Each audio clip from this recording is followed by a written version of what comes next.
الحمدللہ والصلاة والسلام علی رسول اللہ وعلی آلہ وصحبہ ومن والاه اما بعد۔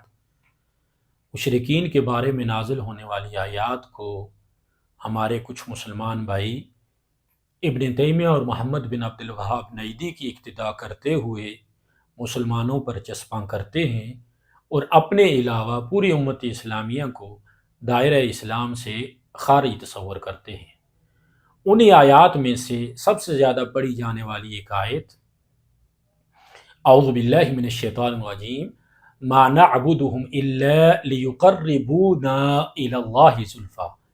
مشرکین کا اپنے معبودوں کے بارے میں یہ کہنا کہ ہم ان کی عبادت اس لیے کرتے ہیں کہ وہ ہمیں اللہ کے زیادہ قریب کرتے ہیں۔ اس آیت سے یہ استدلال کیا جاتا ہے کہ مشرکین جو ہے وہ بتوں کو اللہ کے قرب کا سبب سمجھتے تھے، تو آپ مسلمان بھی انبیاء، صالحین، اولیاء کو اللہ کے قرب کا سبب سمجھتے ہیں، انہیں وسیلہ بناتے ہیں، لہٰذا آپ بھی مشرکین کی طرح دائرہ اسلام سے خارج ہیں۔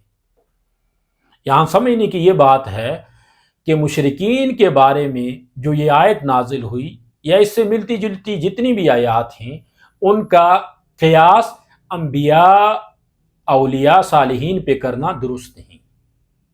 اس کی وجہ یہ ہے کہ مشرکین اللہ کے علاوہ بتوں کی، اپنے معبودوں کی عبادت کیا کرتے تھے، جبکہ کوئی بھی مسلمان اللہ کے علاوہ نہ کسی کی عبادت کرتا ہے نہ کسی کو عبادت کے لائق سمجھتا ہے۔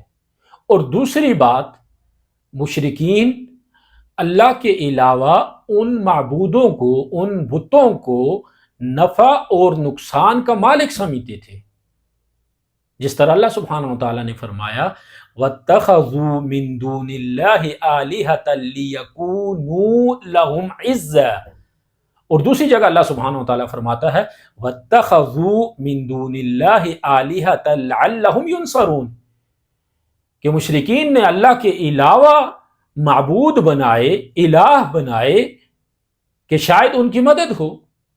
یعنی ان کا یہ عقیدہ تھا کہ مشرکین اللہ کے علاوہ خود نفع اور نقصان کے مالک ہیں، جبکہ مسلمانوں کا یہ عقیدہ ہے کہ نفع اور نقصان کا مالک اللہ کی ذات ہے، فاعل حقیقی اللہ کی ذات ہے۔ کوئی نبی، کوئی ولی، کوئی صالح اس وقت تک مدد نہیں کر سکتا جب تک اللہ کی اجازت نہ ہو، جب تک اللہ کی عطا نہ ہو۔ تو کس طرح مشرکین والی آیات کو مسلمانوں کی تکفیر کے لیے استعمال کیا جا رہا ہے۔ اب اس آیت کی طرف آتے ہیں۔ اس آیت کو بھی پورا نہیں پڑھا جاتا ہے، وہ اس لیے کہ اپنا جو ان کا مقصد ہے تھوڑا پڑھنے سے حاصل ہو جاتا ہے۔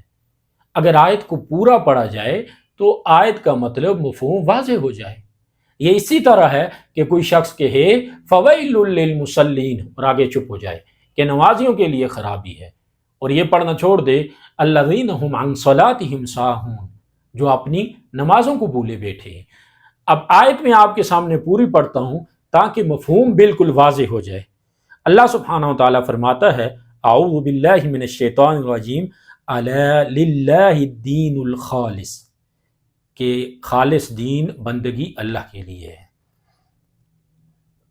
والذین اتخذوا من دونہ اولیاء، جنہوں نے اللہ کے علاوہ اولیاء بنائے، ما نعبدہم الا لیقربونا الی اللہ زلفی، کہتے ہیں کہ ہم ان کی عبادت اس لیے کرتے ہیں کہ وہ ہمیں اللہ کے زیادہ قریب کرتے ہیں۔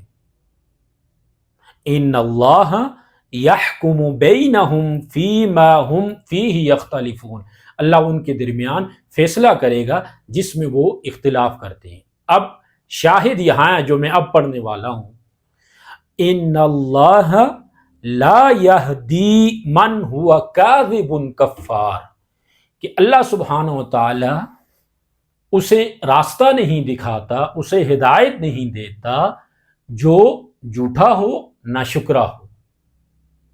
گویا اس آیت میں اللہ سبحانہ وتعالی مشرکین کے اس دعوے کا رد کر رہا ہے کہ جو وہ کہہ رہے ہیں کہ ہم بتوں کی پوجا اس لیے کرتے ہیں کہ وہ ہمیں اللہ کے قریب کرتے ہیں، تو اللہ سبحانہ و تعالیٰ آیت کے آخر میں ان کا رد کر رہا ہے کہ وہ اس دعوے میں جھوٹے ہیں اور اللہ جھوٹوں کو راستہ نہیں دکھاتا، جھوٹوں کو ہدایت نہیں دیتا۔ اسی طرح ایک دوسری آیت سے بھی مشرکین کے اس دعوے کا رد ہوتا ہے، جس میں اللہ سبحانہ و تعالیٰ فرماتا ہے وَإِذَا ذُكِرَ اللَّهُ وَحْدَهُ اشْمَأَزَّتْ قُلُوبُ الَّذِينَ لَا يُؤْمِنُونَ بِالْآخِرَةِ، جب ایک اللہ کا ذکر ہو تو وہ لوگ جو آخرت پر ایمان نہیں رکھتے ان کے دل سمٹ جاتے ہیں، وہ گھٹن محسوس کرتے ہیں۔ وَإِذَا ذُكِرَ الَّذِينَ مِن دُونِهِ اذا ہم یستبشرون، کہ جب اللہ کے علاوہ جو ہیں اوروں کا ذکر ہو تو وہ خوش ہو جاتے ہیں۔ اگر مشرکین اپنے اس دعوے میں سچے ہوتے کہ ہم بتوں کی پوجا اس لیے کرتے ہیں کہ ہمیں اللہ کے قریب کرتے ہیں، تو پھر انہیں اللہ کے ذکر سے تکلیف نہیں ہونی چاہیے، انہیں تو خوش ہونا چاہیے۔ بالکل اسی طرح کہ جیسے کوئی شخص کسی حاکم سے محبت کرتا ہے، اس کا قرب حاصل کرنا چاہتا ہے، تو وہ حاکم کے وزراء سے بھی محبت کرتا ہے، ان سے بھی عقیدت رکھتا ہے، ان کا بھی احترام کرتا ہے۔ تو جب اس کے سامنے حاکم آ جائے، وہ حاکم تک پہنچ جائے، تو اس کی خوشی کی تو انتہا ہوگی۔ مگر جب حاکم کے سامنے جاتا ہے یا حاکم کا ذکر سنتا ہے تو اس کا رنگ اڑ جاتا ہے، اس کے چہرے سے کراہیت کے آثار ظاہر ہوتے ہیں، تو کہا جائے گا کہ یہ شخص اس دعوے میں جھوٹا ہے کہ وہ حاکم سے پیار کرتا ہے، وہ حاکم کا قرب حاصل کرنا چاہتا ہے۔ اسی طرح مشرکین اگر اللہ سبحانہ و تعالیٰ کے قرب کے لیے بتوں کی پوجا کرتے ہوتے تو اللہ کا جب ذکر ہوتا تو انہیں تکلیف نہ ہوتی، انہیں گھٹن محسوس نہ ہوتی۔